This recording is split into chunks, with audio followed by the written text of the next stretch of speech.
Okay, and we are recording. Thank you, everybody. All right. Hello, everyone. My name is Dr. Lemke. I am the Service Line Director for Eating Disorders at Ascension, Illinois. Our service line includes an inpatient eating disorder unit here in Hoffman Estates at our behavioral health hospital. And we also have a partial hospitalization program, which is a 6-hour day treatment program, and an intensive outpatient program, which is a 4-hour treatment day program. And we also have a close connection and work very closely with our pediatric medical floor for a pediatric refeeding service at our medical hospital. And we'll be expanding. We're very excited to announce into Chicago beginning next summer with the second inpatient eating disorder unit. So I'm really excited to be here today to talk to everyone and hopefully answer some questions and give some clarity when it comes to eating disorders. Throughout the presentation, should you have questions, please feel free to put those in the chat and we'll be monitoring that. I do have a list of questions that were submitted before the presentation and those have been included at the end of the slide deck. So I'll make sure and get to those if I don't answer them within the presentation.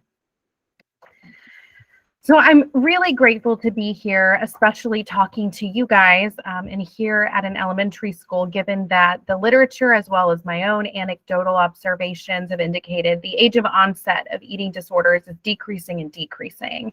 I thought it would be useful to start a bit with some statistics, about eating disorders. And I will give the caveat these statistics were pre-COVID, pre-pandemic. We are just now starting to get more and more literature to give some indication of how eating disorders increased throughout the pandemic. So those will be included soon. I would fair to say, though, that the numbers you are seeing on your screen likely have increased throughout the past 2 years. So eating disorders, we know throughout the literature, affects at least 9% of the population and 9% of the US population. That's about 28.8 million Americans. And the literature indicates that that amount of our population here in the US will have an eating disorder at some point in their lifetime. A useful nugget of knowledge is to know that less than 6% of people who are diagnosed with eating disorders are medically diagnosed as underweight. I think we oftentimes have some preconceived notion of what an eating disorder, quote unquote, looks like. And I think that it's very important to understand that many who look or appear healthy can be struggling pretty significantly. When it comes to genetics and eating disorders, pretty wide gap. We're seeing about anywhere from a 28 to a 74% chance of risk. The literature indicates that if a parent has struggled with an eating disorder, the risk of their offspring struggling with an eating disorder is at about 50%. We know that eating disorders are among the most deadliest of mental illnesses, second only to opioid overdose. And we experience about 1 death from an eating disorder every 52 minutes. So by the end of this presentation, we'll have another loss. And that's about 10,200 deaths each year. About 26% of individuals with eating disorders attempt suicide. And that's a pretty startling number when you think about a little over a quarter of those who are struggling. And the economic cost of eating disorders is roughly $65 billion a year. And again, I'm assuming that those numbers have only increased since the pandemic hit. So we talked a little bit in the previous slide about suicide rates. Suicide rates within this population are 23% higher than the general population. There's also literature that states suicide rates in our anorexic population is about 56% of a greater risk. And the literature is also saying age of onset is decreasing, as I said before. So there's been some literature that's just taken a look at different perspectives of our child and adolescent population. And the literature has shown that about 42% of 1st through 3rd grade girls have indicated wanting to be quote unquote thinner. 81% of 10-year-old children are afraid of being quote unquote fat. When taking a look at 9 to 11-year-olds, almost half of the 9 to 11-year-olds in the literature have indicated that they are sometimes or very often on diets, which can be quite startling at such a young age. But even more startling, looking at some of the recent literature, we've seen that about 35 to 57% of adolescent girls are endorsing engaging in crash dieting or fasting, purging behaviors, use of diet pills, and laxatives. So we know that there's a biological component with eating disorders, very similar to depression or anxiety. We talked about that a bit, right? We have individuals who can have what we refer to in the field as genetic predispositions, right? To have higher anxiety. They have a first-degree family member who struggled with an eating disorder. But we also know that there are several psychological factors that seem to be pretty pervasive amongst this population. And so if you have a child who's exhibiting some of these characteristics, that does not mean that your child has an eating disorder, but it certainly just gives a sense of perhaps some risk, some things to look out for. And those psychological factors can include being a perfectionist and really struggling when it comes to feeling as though they're not achieving a certain standard that they've set for themselves. If a child feels a loss of control or feels that their world is very chaotic, that can also be a psychological factor that can lead to an eating disorder. We typically see that patients within this population struggle with feeling inadequate and easily feeling very overwhelmed.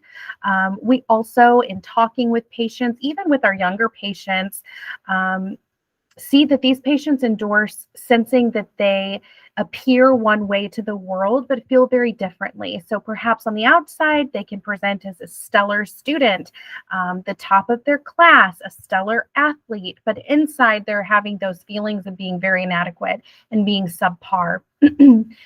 Individuals within this population oftentimes endorse having difficulty in expressing themselves, being very much people pleasers, so feeling as though they're letting others down and becoming very distressed by that.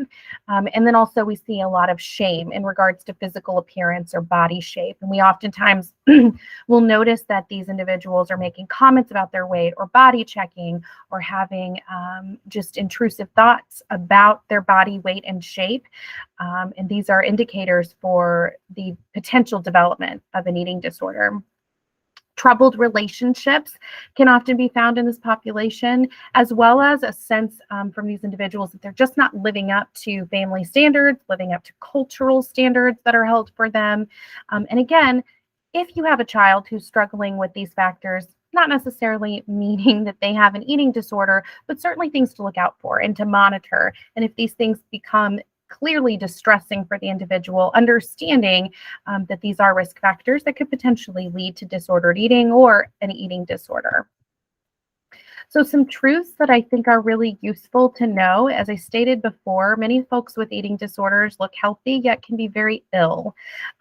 We look at an eating disorder as a health crisis that not only impacts the individual, but also the entire family. So we work very closely with our patients at our different levels of care, including family, and understanding the family dynamic and roles within the family and how that impacts or exacerbates any disordered eating behaviors. One thing I find is very useful, some ED 101, is to understand that eating disorders are not choices. They are very much serious biologically influenced illnesses. If there's one thing that you take away from this presentation, my hope is that you take away eating disorders have nothing to do with food. And oftentimes that becomes the focal point, especially for our younger populations. Parents oftentimes focus on the food and focus on, I just need to get my kid eating, right? Which is a piece of it. It's very important. We want them to grow appropriately and develop appropriately. However, the food is being used as a tool, right, to manage very intense emotions that these individuals feel that they can't manage otherwise. So we have to take that into account and understand that it's very much deeper than just, quote unquote, the food, if you will. Eating disorders do not discriminate. We have folks of all genders, ages, races, ethnicities, different body shapes, sexual orientation, socioeconomic status, you name it, we see it all. As stated before, genes can play a role in the development of eating disorder, but also the environment can also play a very important role. And I think that's what we're seeing today with social media and weight stigma throughout our society, and what our children are being subjected to on the television screen and just in their daily lives. These are all playing a role in the way that our children view themselves and their place in the world. Also important to note, though, full recovery is very much possible. The earlier that we can detect an eating disorder, the better the prognosis. So the earlier we catch it, even though it may be startling at a young age. The youngest that I've had in a partial program is 8 years old, struggling with anorexia nervosa. The youngest I've had in my inpatient unit was a 10-year-old little girl struggling from anorexia nervosa. So when we catch it early, although startling, we need to remind ourselves the prognosis is much better and the treatment time is much shorter typically, because we're catching it so early. Where we see significant difficulty is whenever we have patients who have struggled for many, many years with eating disorder behaviors and it's gone untreated, and it becomes chronic in nature. So I want us to talk about the different types of eating disorders. This was the question that was sent in, just understanding what does an eating disorder look like. So we're going to run through the different diagnoses. So I want to start off with anorexia nervosa. This is one of the most common psychiatric diagnoses of young women. It has a very high mortality rate.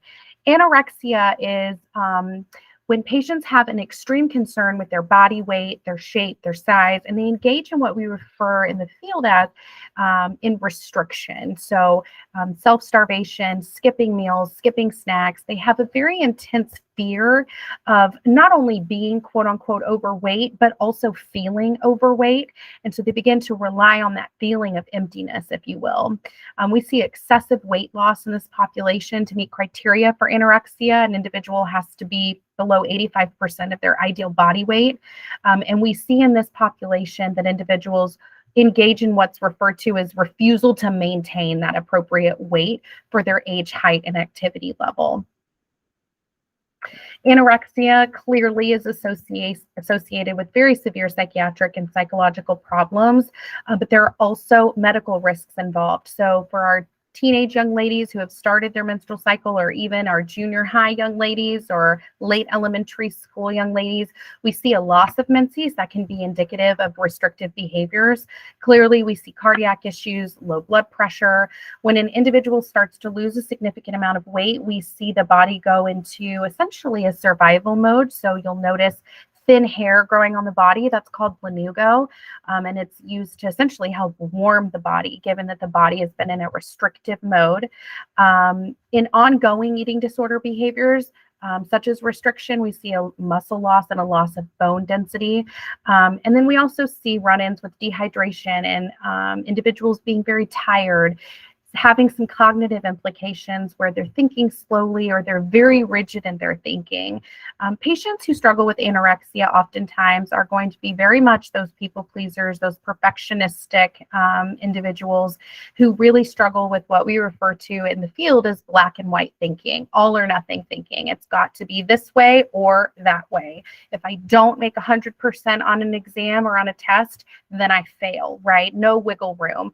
So a lot of treatment focuses on increasing these individuals' ability to be flexible and have fun and be okay without being so rigid. And that's very difficult once we have individuals who fall into that particular pattern and rely on that for a sense of safety. Bulimia nervosa affects about 1% to 2% of adolescents and young adults, many of whom are at or above a normal weight.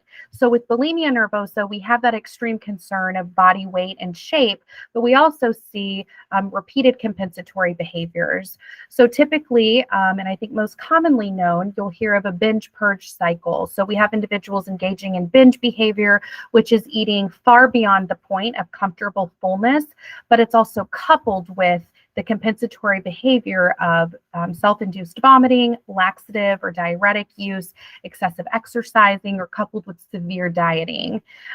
When we think about binge behavior, there's a couple of things that are involved. Number one, we have eating far beyond the point of comfortable fullness, but we also have a sense of a loss of control, right? So binge eating is different than overeating in that our patients will often talk about, I did not intend to eat the whole bag of chips, but before I knew it, I had 2 bags of chips next to me and they were gone, right? Typically, our individuals who struggle with bulimia nervosa, similar to that of our anorexic patients, their use of food, again, is to manage intense emotions. So whereas an individual who's struggling with anorexia is using restrictive behaviors to get a sense of control, to get a sense of validation, to get a sense of achievement, whatever that need is being met and however it's being met, they're using restriction. With our bulimic population, it's the same thing, using food as perhaps a soother or as a way to manage feeling intense stress, but then using that compensatory behavior to, in essence, offset the behavior. Binge eating disorder is also pretty prevalent and I think increasing just anecdotally in our adolescent population. Binge eating disorder is similar to bulimia nervosa, where we have that binge eating pattern, but no compensatory behaviors. Clearly, with binge eating disorder, we have physical and psychological consequences as well. When we're looking at the physical complications, we see potential joint problems, potential type 2 diabetes, high cholesterol, high blood pressure. And psychologically, we see a ton of shame and guilt in this population, a lot of mood issues, depression and anxiety, clearly some body image issues that can range from mild body image to very severe body image issues. One thing that I think is important to note about this population is this area of our field and our population rather is very much eager to change their behavior. When we have our anorexic population and perhaps our bulimic population as well coming into treatment, oftentimes they're referred to as being somewhat treatment resistant because they are utilizing these behaviors to create a sense of safety and security, right? But when we have our binge patients come in, oftentimes they're recognizing that there's a significant problem. They're using food as a way to manage themselves, to soothe themselves, and they want to change because they're not engaging in these compensatory behaviors. So oftentimes we do see weight gain in this population, and they're recognizing that they need to fix the behavior and they want to move to a healthier place. So they are, in fact, a bit more treatment accepting, if you will, than the latter populations I just discussed. I do want to discuss ARFID, especially since I'm talking to elementary school parents.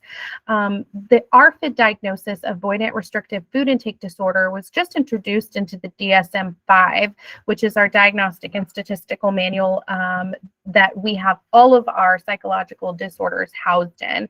And it was in the most recent publication that they came out with this diagnosis of ARFID. Previously, children, adolescents, adults who struggled with ARFID were lumped a bit as being on the spectrum, which in fact is not accurate at all. And so this diagnosis was introduced. So I'm sure many of you, if I could see your faces, I would ask you to raise your hand, but I'm sure many of you have at some point struggled either yourselves or with friends or even with your children when it comes to picky eating. Now, ARFID is not just picky eating. ARFID takes picky eating a step further. So when we have individuals struggling with ARFID, these folks have a very short list of acceptable foods. So only eating foods that have similar characteristics. I will only eat crunchy things. I will only eat soft things. Having specific preferences for the ways that foods are prepared, avoiding entire food groups, never gaining them back. And where we see issue here is, especially in our child population, we see poor weight gain and growth. So we start to see that on that growth curve, our children start to slip and fall. And that's whenever picky eating moves into a scary place, right? We typically see that it only gets worse. So it might start out with, I'm only going to cut one particular type of food out of my diet, and then it grows and grows and expands until there's a very, very limited amount of food that the child will try. And a significant piece of our fit is that when these individuals are presented with foods that they consider uncomfortable, they experience extreme distress. So we're seeing a lot of emotional responses to being just in the same vicinity or sitting in front of these foods, given that it's fearful for the child to engage in eating them. We also see that these food limitations start to negatively impact social behaviors or behaviors at family functions. And this is when we move from just picky eating into this is a clinically significant problem, if you will. Some things to consider when we're talking about eating disorders, even with children, is that they help these individuals deal with intense or uncomfortable feelings that they can't otherwise manage. A lot of our patients with eating disorders discuss and exhibit extreme shame and secrecy, a lot of self-hate, and engaging in behaviors as an attempt to control or have ownership of their own body. It's important to know that these behaviors are very logical and make sense to the child or individual who is engaging in them, right? Whereas for individuals who don't struggle with eating disorders, we may ask ourselves, how could someone do this to themselves? Why would my child start restricting their food? We have a lack of understanding of how this can be useful to those who are engaging in the behaviors. There's a reason, right? And there's a function to the behavior. Our job as clinicians and then throughout family therapy to educate parents and everyone get on the same page is to understand what is that function for your child? What is that function for the teen so that we can better understand how to navigate treatment? We have many patients who talk to us about how their engagement in behaviors provides a way to calm down or numb out or feel alive even, maintain control. There's a lot of different functions that these behaviors serve. So I think it's important that we really work to understand where the behaviors are coming from and understand the emotions behind it. And that's where true healing can begin. So I love this diagram. I think it's useful for folks to kind of understand a bit of what we see in our area of the field. So when we're looking on this spectrum, this bell curve, we see that there's this large span here in the middle of what we call optimal control, right? Typically in our patients, for our patients that struggle with restrictive behaviors, it's not uncommon for them to fall in that over control or very high constrained outlying field of the bell curve. These are folks who struggle with needing a sense of control, having very rigid behaviors, lots of structure. Everything needs to be on a schedule. I have to do things in a certain way. And if not, we typically see these individuals struggling and in extreme distress. On the other side of the coin, we see high disinhibition. So for our patients that struggle with under control, these are where we're going to see our patients who struggle more with the binge eating cycle. What we talk about with patients is that the more you can stay in this optimal control range and not engage in these extreme behaviors as a way to gain control, your psychological well-being goes up, right? No one falls directly in the middle, and people can fluctuate even throughout one day. And I talk to patients about how, in the morning I'm feeling really good. I'm feeling like I'm going to get everything done. So I'm falling a little bit more towards the over control side. But by the end of the day, I get tired and I get lazy. And that's okay as long as we're staying in that normative range. It's when we move into those outlying ranges that we start to see trouble, and we also start to see issues in our relationships and our connections. Typically, our over-controlled individuals are so focused on that rigid behavior and so focused on being perfectionistic or completing tasks that they've set for themselves. Oftentimes, it results in a lot of loneliness for these people because they're pushing themselves away from their peers, they're pushing themselves away from their families. On the other side, for our individuals who struggle a bit with not having much control and have high disinhibition, these are individuals who might engage in more erratic behaviors or push people away. These are our externalizers who inevitably experience loneliness for a different reason. They're not closing themselves off. It's their behaviors per se that are pushing people away. So we really work to educate our patients on understanding where they fall in this bell curve and how we can get into that more normative place where we experience our emotions and we're able to manage them more effectively than moving into these self-control tendencies that are unhealthy. So when we talk about treatment, how do we treat, how do we heal eating disorders? We work to help our patients develop those self-management skills that are not self-destructive. So some important things to remember. Yes, in therapy, for example, we are working with patients and teaching them new skills on how to cope with those intense feelings. We want to help them manage those impulses or urges that they have. We want to help them understand what sets them off and what perhaps exacerbates engaging in these behaviors. And we also want to help our individuals understand the reasons behind their behaviors and understand different alternatives to their behaviors that work. But a huge piece of treatment is really working to understand and accept a patient's point of view, even though we might not agree with it, right? So I experience extreme stress. So I come home, I know that I have between 4 and 5:30 before mom and dad get home. So I'm going to eat the entire second shelf of the pantry, and then I'm going to purge because it's going to help me manage my stress, right? For us hearing that, we might say that is obviously not a healthy way to cope, but for that individual, again, it's meeting a need. So we have to understand that, again, it's meeting a need and it's providing a function. So we need to understand and accept that point of view, even though we don't agree with it, and work to validate. Because the moment that we start to tell a patient that's unhealthy, you shouldn't do that, right? And we don't work to understand the why, that's when we start to create a gap between understanding, right? And so our goal as treatment providers is to work to pull the patient back in and connect with them. And as much as I can say, of course, we don't want families to have to be the quote unquote therapist because that typically results in power struggles. You can work to help your child by understanding and really looking for the why, right? So again, we want to interrupt those self-destructive patterns. We provide group-based programming throughout our service line at AMITA. We find that group-based programming is really helpful in that it allows our patients to talk to each other and feel a sense of support and understanding from folks who are going through similar issues.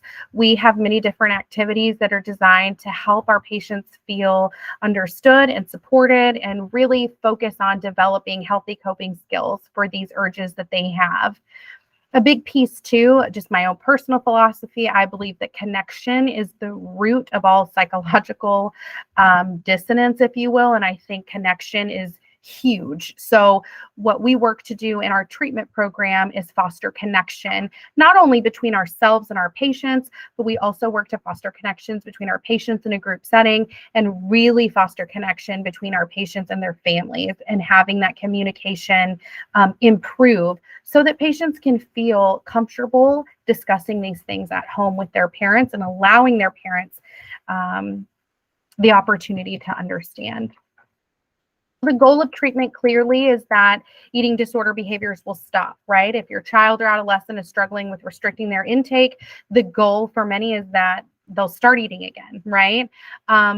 For individuals who are struggling with binge behavior, the goal is that they won't engage in binging, right? During treatment, though, it's really important to note it's not uncommon for unhealthy urges to increase or even continue, and people can become very unhappy and want to quit treatment, and that's because change is difficult. And again, that's because these behaviors are serving a purpose, right, for the individual who's struggling. Think of it a bit as a security blanket because that's what a lot of our patients kind of compare their eating disorder to. It's safe. It's something they can fall back on, right? Again, it's a way to meet a need. And so our goal, again, is to understand that as much as we can and understand that change is difficult and that treatment can be a rocky road. So again, recovery is involving everyone in the family support system. There are some situations where you might need to take a step back, right, and think about family relationships and values that the family has, rules maybe around food that the family has that might be impacting just a child's perception of food or their relationship with food. It's not uncommon that activities might be adjusted. So if a patient is struggling with significant restriction and has lost a significant amount of weight, they might be recommended to abstain from some physical activity for a while so we can make sure and restore them to an appropriate place so that they can healthily go about engaging in a sport or activity. We do a lot of exploration on also the individuals around our patients' lives. So it's not uncommon that we have patients, even our young patients, who will talk about, well, my friends and I, we'll make a pact where we won't eat for the day, or we make a pact that we throw out our lunch and we help support each other. So we really work to look at that because we certainly know that social impacts can play a very big role. And then, of course, active involvement in family therapy is something that we always recommend for anyone who's struggling with eating disorder behavior, because it's important to get that support at the family level. Again, what to remember, eating disorders are not about the food. We have to take into consideration the why. So this is my information. I'm here on the left. Renee Bach is our outreach liaison. The number here that's on the slide is my cell number. Feel free to call me, text me. I have zero boundaries and give my phone number out to everyone. So, but I do like it that way. I'm happy to help. I'm happy to answer questions. I do think that the most important thing to remember too is, although our service line or the service line that I oversee rather is, medical and inpatient, PHP and IOP, not all patients need that level of care, right? We really want to keep our patients at the least restrictive level of care. So if you're noticing some behaviors, if you're noticing a lot of body talk at home, if you have children who you are starting to notice some abnormal eating patterns, think about getting them involved just with a therapist once weekly, right? We don't necessarily need to start at these higher level of cares. Outpatient therapy is great. And we have outpatient therapists at our group practice that see patients once a week and do family therapy. That way it doesn't disrupt their schooling and it doesn't pull them out of activities when they don't need to be pulled out of those things. So I'm happy to help answer questions or answer questions on level of care if that's something that comes up. But I really appreciate you guys. And I want to make sure we have plenty of time just to answer questions specifically about your kids. So I'm going to stop sharing the screen. No, that's not what I meant to do. There we go. And take a break for a moment. Yeah. Catch your breath. Yeah. We did have one question come in through the chat about, can you touch on REDS and how it plays into these other disorders? REDS. I'm not familiar, or REDS, I'm not familiar with that. Can you take that out for me? And then in the meantime, I can talk a little bit about the questions that have already come through. Yes, of course. So some of the questions I think we did touch on. So the path of action in terms of identifying causes of eating disorders and treating the eating disorder itself, I think we went over that in the presentation, but definitely just paying attention to what your child is saying, right? Are they extremely focused on body weight and shape? Relative energy deficiency in sport. That's a good question. So I'm not super familiar in sports psych. I will tell you that when it comes to the energy deficiency, I can give you a resource though. I'm sorry to interrupt myself, but I can give you a resource though, and I will type it in the chat. Where I did my postdoc training at was a private practice called Ascend Consultation in Healthcare, and they specialize in sports psychology. So that would be a great resource just to call and get some info. I don't want to speak on something that I'm not super familiar with, but good question. So the path of action in terms of identifying causes of eating disorders and treating the eating disorder itself. Like I said, I think we went over that, but again, if you start to notice body talk, weight talk, abnormal eating patterns, perhaps a focus on exercise, a focus on activity, a focus on weight loss, that's going to be some clinical indicators, some things to just keep an eye out for and maybe dig a little bit. Why are we thinking about this? What do you feel like is contributing to you feeling this way, right? And kind of engage in conversation about those things. Alternatively, if you start to notice wrappers in a child's room when it comes to like snack food, or you start to notice in the trash cans empty wrappers, we've had parents who've talked about noticing that there's candy underneath the child's bed. Taking into account what they're eating at meals. If you notice that they're overeating, these are things that you can certainly just inquire about. Or if you think that they're engaging in eating that's more perhaps meeting a need of self-soothing, or you notice engagement of eating in a large amount of food, we can certainly gently press there, right, in a very non-judgmental way.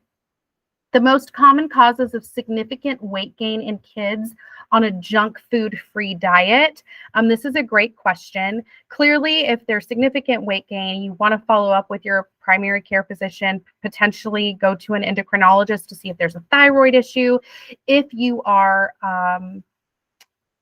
what's the word I'm looking for? If you're sure that they're not engaging in any junk food eating.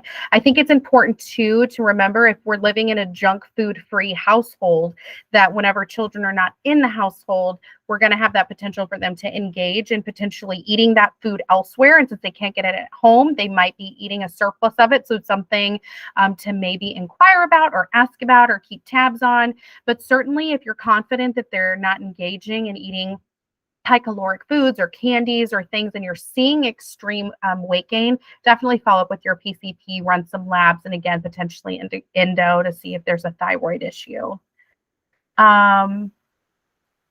Kids under the autism spectrum disorder, how to make sure they eat effectively every day. So we don't specialize in autism. I certainly don't specialize in autism. We do see some similarities between some of our eating struggles in the ARFID community as well as our autistic community. And so I will say that I have found the treatment that we use for ARFID, which is called exposure response prevention, to be helpful. Exposure response prevention is a type of therapy where we gently expose fear foods to patients, have them sit with the food, have them smell the food, touch the food, and eventually work their way up into taking a bite of the food. And that's been helpful. We did have a patient, we had a young man who came to our partial hospitalization program who was on the autism spectrum. I will say our program isn't really designed to meet their needs. We did engage in some ERP. We have him set up with an outpatient provider where he is having weekly exposures and he's doing well. So that's a very methodical treatment approach, and it seems to work very well when it comes to the food. So it's called ERP, exposure response prevention, to whomever asked that. You can research that. If you need some referrals, let me know. And I'm happy to point you in that direction. We do have an autism resource center through Ascension with a ton of resources that can also probably be helpful for you. So let me know if you want any follow-up. If my child says that she sees herself as quote unquote fat when she is a healthy BMI, what is a healthy way to redirect that thinking pattern? Fabulous question.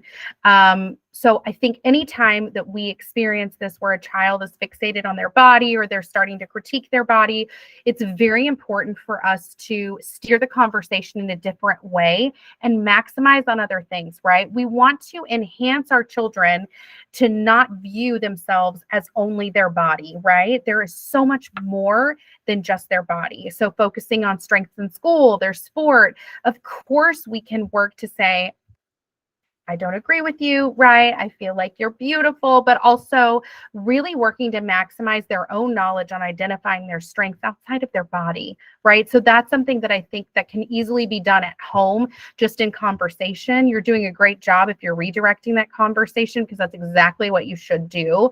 And eventually, once you start to engage in more conversations on strength, on the other things that they're doing well, their identity will start to shift a little bit, not solely focused on body, but focused more on the other wonderful things that they bring to the table.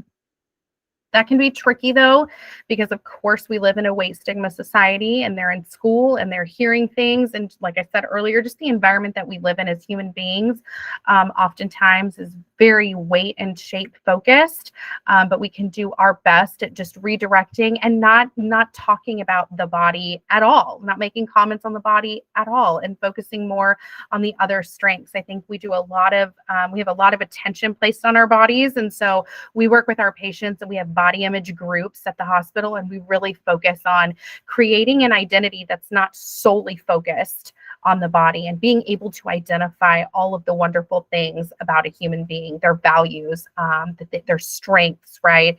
Things that they're good at when it comes to school, their performance, not necessarily body focused, right? So opening it up a little further. Hope that's helpful. I think that's the last question that I have. The other question was, I want to know exactly what an eating disorder is. So hopefully that was answered in the presentation. Are there other questions? Let me see. I'll open this up. What I'm going to do is stop recording in Yeah. case any of the guests want to speak. Let me do that.